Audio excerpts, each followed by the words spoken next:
Hello, my name is Nate Winters, Director of Sales for Troon Vineyard located in Southern Oregon. Today I've got a couple wines to talk about. Right now we have a beautiful red wine in front of us.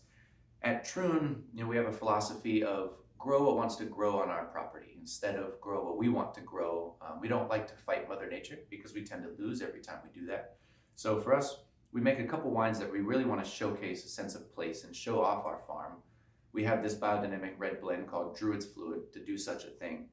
Right now, this is a melange of different grapes from different blocks of our farm. This is 50% Zinfandel.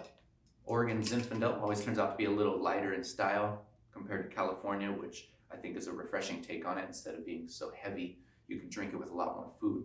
But then you also have Tempranillo and Malbec in here. These are all picked relatively the same time. Zinfandel and Tempranillo ripen very similarly, but Malbec's a little later, so it's added to the blend.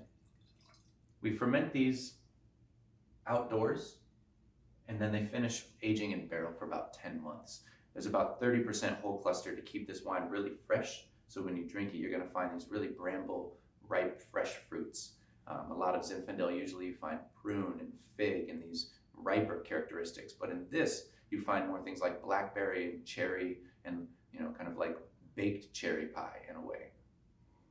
We started including a lot of stems, and with this whole cluster, you can start to get a little bit more richness in the wine and a little bit more pepper as well. Texturally, it's very soft, which I think people like for a Zinfandel, yet it's still very lifted. It has really bright acid. Every year we have really hot summers, as Texas does. 116 degrees we got last year, but we'll go down to 50 of the same night. And what that does for these grapes is it preserves acidity. And California has a really hard time to do that. So that's why this wine, I think, comes out a little different, but for a different occasion. So if you're looking for an easygoing red blend on a Tuesday or Saturday with friends, I think this Druids Fluid does the job for you. Hope you find some around you, and thanks for your time. Cheers.